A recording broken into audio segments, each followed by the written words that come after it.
Now, Netanyahu, Israeli prime minister, of course, had another play date with our president, Donald Trump, yesterday, and it proved to be very lucrative for the foreign nation state of Israel. Shortly after the Mar-a-Lago meeting that they had, the Pentagon announced that it was awarding Boeing $8.6 billion, an $8.6 billion contract for F-15 fighter jets that will be delivered to Israel.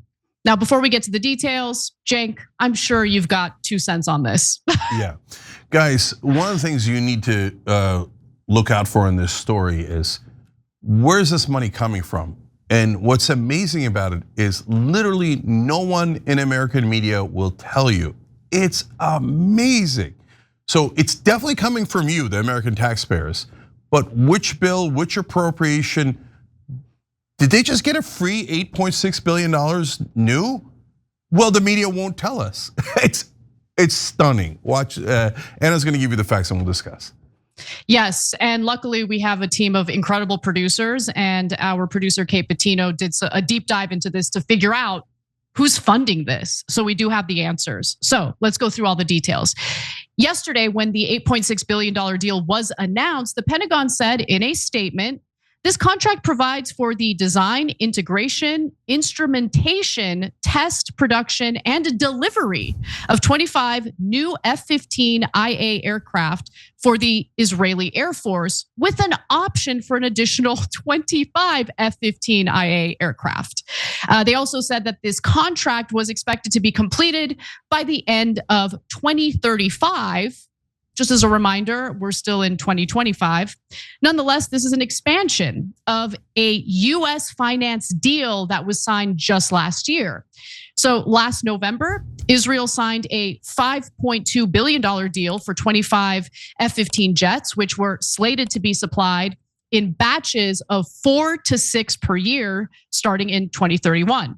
With Monday's announced deal, another 25 jets will be made for Israel, bringing the total number of F-15s to 50, adding to the 66 other F-15 variants in the Israeli Air Force's fleet. So not only are we spending an arm and a leg on our own military, we are aiding and abetting the expansion of the Israeli military. So Israel is the only country, by the way, in the Middle East that has F-35s, and they've used jets extensively in their campaigns against Iran, the Houthis in Yemen, Hezbollah in Lebanon. You guys get the picture. So Trump also recently announced the sale of F-35s to Saudi Arabia, which Israel is not happy about, right? But at the end of the day, Trump is looking to sell the weapons, but he tends to sell the weapons to other countries. When it comes to Israel, it's a completely different story. So US officials tried to temper Israel's concerns about the sale by assuring them that the jets being sold to the Saudis are less advanced than those used by the IDF. Now, Trump also said that he was thinking very seriously about selling F-35 fighter jets to Turkey as well. And Israel is not happy about that whatsoever. In fact, Turkey wanted to be part of the coalition of countries, helping to keep peaceful relations between Israel and the Palestinians. And Israel's like, no, we don't want Turkey involved whatsoever. They hate Turkey. They don't want Turkey involved. And I'm sure they're very upset about Turkey getting these F-35 fighter jets. Now, how is this all being funded as it pertains to Israel in particular, right? Well, the Boeing deal is funded through US foreign military financing, AKA American taxpayers. Congratulations, everyone. So reporting on this is pretty shoddy, but it appears that the deal is part of the US and Israel 10-year military aid pact called a Memorandum of Understanding. So I just want to make it abundantly clear to everyone. Once the MOU is signed, it is not set in stone, meaning that it can be revised to add additional billions of dollars for Israel. And that appears to be the case here. So this MOU ends in 2028 and is worth about $38 billion, meaning the US is supposed to give Israel about $3.8 billion worth of aid each year, including $500 million per year for missile defense. And according to the Council on Foreign Relations, most of the aid is provided as grants, meaning they get the money. We give them the money. It's not a loan. It's not really financing. When you think of financing, you think about getting paid back. That's not what's happening here. We are giving them money under the Foreign Military Financing Program, FMF, which funds countries' purchase of US military equipment through the Foreign Military Sales Program, or in some cases through direct commercial contracts. Now, Israel has historically been one of the top recipients of US arms sales. In April of 2025, it had 751 active foreign military sales cases with the US worth a total of roughly $39 billion. In the past few years, America has shelled out money to Israel well beyond what was appropriated in the Memorandum of Understanding. An October analysis published by Brown's Cost of War Project found the following. The United States has provided at least $21.7 billion in military aid to Israel since the start of the war in Gaza on October 7th, 2023. However, under both the Biden and Trump administrations, an additional tens of billions of dollars in arms sales agreements have been committed for weapons and services that will be paid for in the years to come. And just a reminder, the United States is $38 trillion in debt, yet we continue to build Israel's empire. And the real question is, why? Yeah. So I've got more details, but go ahead, Jake.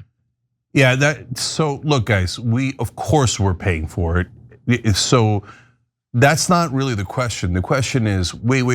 When did Congress approve any of this? Or do they just have a right to go into the US Treasury and take out whatever they want? So I'm gonna break it down for you guys. So first of all, there's two exceptions for Israel.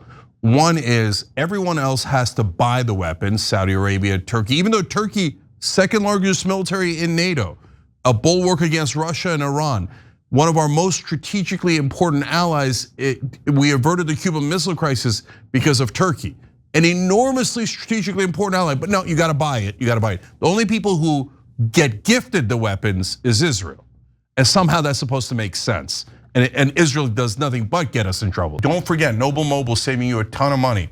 So a lot of people are signing up now and beginning to realize, what the hell, why am I paying so much to Verizon and AT&T? So your bill's only $50 a month, but it can actually be less because they give you money back if you don't use your data. So if you're paying more than $50, there's no reason to not switch. It's crazy not to switch because same phone, same number, same contacts, literally nothing changes. TYT.com/switch, TYT.com/switch. All right, we'll be right back. The second exception is Israel gets to block our weapons sales to other countries. Wait, Turkey's in NATO. Is Israel also allowed to block weapons sales to France or to Britain? What do you mean? And you know what? And why does Israel even care about Turkey? Well, they're in the Middle East, so I don't want them having any weapons in case I decide Greater Israel expands into Turkey, which, by the way, if you look at maps, it does. So in case I finally get to Turkey and I want to destroy them, I don't want to have any, when I'm doing my self-defense, I don't want them to have any weapons to defend themselves, okay?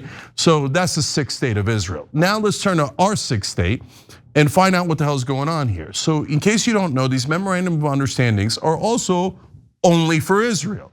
And they are in these giant blocks of time so that money is guaranteed no matter what Israel does. So Obama did a 10-year one earlier, and it's about to run out in 2028. And that's where we promised them $3.8 billion a year. Now that then goes into the appropriation bill every year, and Congress then checks it off a list. And if you try to take it out of the bill, of course you're an anti-Semite. You'll have a primary where Israeli lobby puts in at least $20 million to eliminate you, et cetera. And 20 million is nothing compared to the 4 billion they get every year. But they have a new memorandum of understanding that they want this time for 20 years. And of 80 to 100 billion dollars. The press reports that they're demanding a 20-year MOU, but they won't say the number. They say the last number was definitely not enough, so it's going to be higher than 4 billion, but they won't get into the number because then you might be outraged at what Israel's doing. So the press cannot have you finding that out, which leads to this part. Now, look, we've confirmed, our producers did a great job of finding out, for sure, you're paying 100% of it. Don't be ridiculous. Israel never has to pay for anything in this country. You owe them. Take your wallet out and give it to the Israelis. Okay, We all knew that already. Then the question is, wait, is this coming from the old memorandum of understanding? Is this part of the 3.8 we give them every year? Is it coming from the new memorandum of understanding, but that one hasn't even been signed yet? Or is this a new appropriation on top of either one of those? But remember what Anna just read you. There's all of these secret appropriations. They're not secret in that they're public and we know them and they're taking it, but we don't know where it's coming from. So Congress at least voted on the $21.7 billion, and the same 90%, 94% of Congress that takes donations from the Israeli lobby said, oh yeah, please slaughter the Palestinians. Here's 21 billion more to slaughter more of them. Please keep going. This is a gift for your genocide. So that's how sick our Congress is. But as she just read to you, there's tens of billions more. Wait, that never got voted on. What do you mean there's tens of billions more? Where's this 8.6 coming from? That's more than 2 years of the old memorandum of understanding, and we don't have a new memorandum of understanding. So where's this money coming from? And the press, this is the amazing part, doesn't even ask. The Pentagon said that they were slated to allocate the $8.6 billion. And not one reporter asked, slated when to allocate through what? That would be the most normal question that a reporter would ask. But it's about Israel. Shh, you better not ask. All of you Americans out there, otherwise known as anti-Semites, you all better shut up and pay that bill, no matter what it is, and we don't know what it is. And no matter whether we voted on it or not, it doesn't matter. Israel runs this place. Yeah, no, you're absolutely right about that. And in regard to the media's negligence in reporting the details of like where this money's gonna come from, I mean, just consider the fact that the US struck Venezuela Wednesday of last week, and we didn't know about it until very recently. You guys aren't paying attention to what the Trump administration is doing in Venezuela as this military buildup continues, as they seize oil tankers. I just think there's a level of incompetence and a lack of intellectual curiosity when it comes to the journalists in this country. And I know I'm making a blanket statement, and I hate doing that, especially as it pertains to journalists, because there are fantastic journalists out there. Barely. But whether it's what's happening in Venezuela, how all this money is being funneled to Israel, or even when it comes to us bombing Somalia. I mean, Trump administration has really ramped up their bombing campaign in Somalia. There's no reporting on that. The only person I've seen do any reporting on that is Dave DeCamp over at antiwar.com. Yeah. So they're just failing at their jobs, and it's to the detriment of the American people, because we should know what our government is up to, and we should know what they're doing with our money. Yeah, my last 2 points are, don't forget the interest. We borrow all this money from China and Japan to give to Israel. So that way, not only do they get all of that for free, but they also don't have to pay the interest. We do. We're gonna pay that interest for the rest of our lives so that Israel could have more money and more weapons to attack its neighbors and commit genocide. Number two is, the Israelis' talking point on this, I love it. It's the funniest thing you've ever heard. They're like, oh, no. Taking the 8.6 billion from you actually helps America. It spurs your economy on. We're doing you a favor. Oh, really? That's great news, because we're ready to do the favor back for you. Give us 8.6 billion and it'll help your economy. Oh, you know what? Even better. Give us back the 300 billion you've taken from us so far. I bet it'll help your economy so much, because you just said it. That's your logic, right? So come on, give us the 300 billion back. Oh, you know what? That memorandum of understanding we're about to give you for $100 billion extra? Forget it. You guys are so nice to us. Thank you for trying to help our economy, but we'll help yours. You give us the 100 billion instead. And you know what will happen if you ask for that? Anti-Semite. Why? I don't know. Trope. Every time you ring the bell below, an angel gets his wings. Totally not true, but it does keep you updated on our live shows.